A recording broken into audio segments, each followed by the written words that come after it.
Hello and welcome. I'm Ashley of The Ugly Sheep, and today we're going to make a bobbin winder.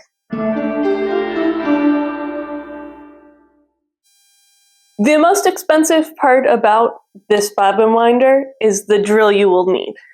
Now, if you have a drill already, that works. I started using my husband's drill, which was battery operated. It works, but I definitely had to plan how much I was going to be winding bobbins to make sure all the batteries were charged and I would run through them fairly quickly. So I did eventually get just a plug-in drill. I would also say you don't really need a super fancy one. And if you're having a dedicated one for your spinning, your winding on of bobbins, you want to make sure that it's not an impact drill.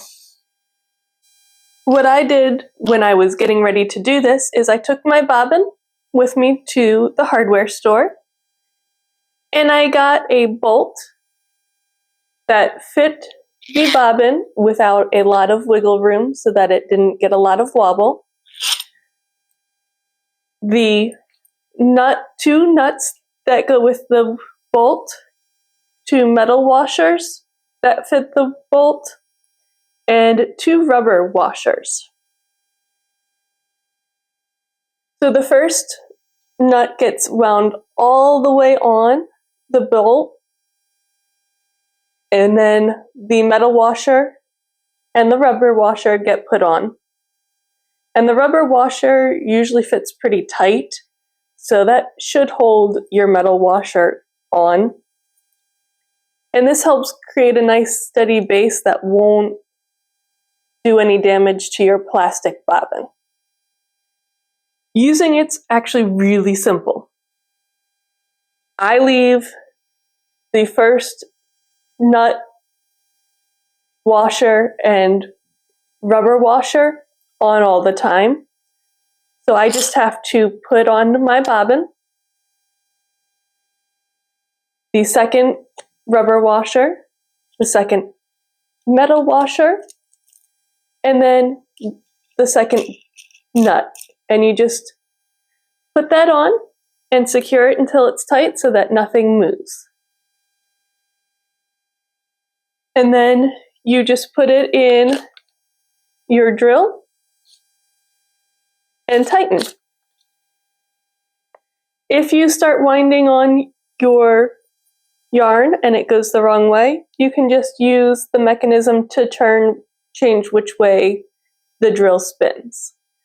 But let me go ahead and plug this in and I will show you how I use my drill to wind on my bobbin. If you're using a cone of yarn, I find it helpful to put it on the floor at my feet because that helps the yarn just pull straight up off the cone. To start,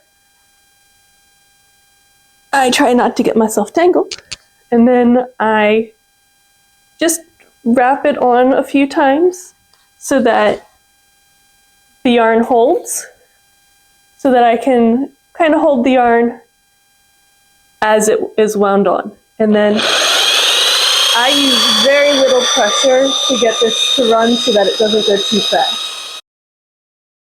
This process can be a little noisy, so I decided to just do some voiceover to walk you through some of the things that you need to watch out for with the bobbin winder. One, it can be a little finicky if you do not tighten everything pretty well, whether it is the nut on the bolt or the bolt into the drill. If you don't tighten everything, you get a wobble that actually makes it a little difficult to wind on yarn evenly. So if you start to feel that wobble, just stop and make sure you tighten everything. I have found the most likely culprit of the wobble is that the bolt is not fully secure in the drill. So that's always the first place I check.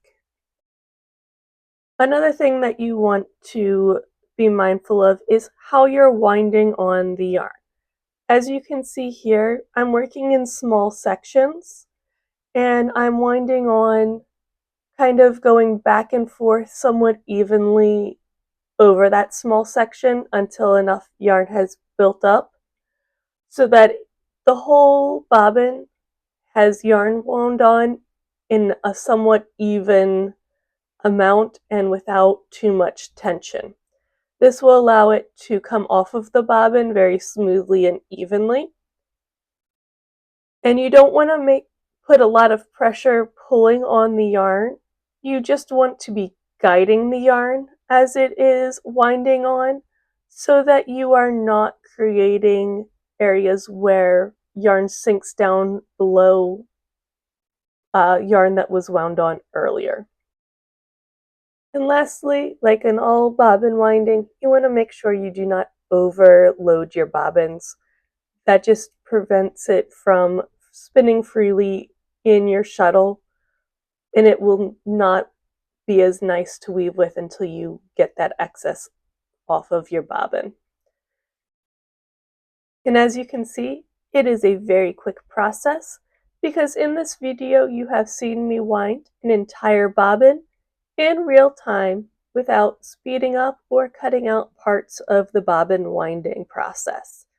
It takes about 3 minutes per bobbin for me to wind the full bobbin, which considering it takes me about an hour by hand, it's very fast by comparison. That speed is really great when you need to wind on a lot of bobbins. Once you're done, you can just snip your yarn and you have your bobbin ready to use. Let me know what you're going to weave in the comments below. And while you're there, don't forget to like and subscribe. And I'll see you next time.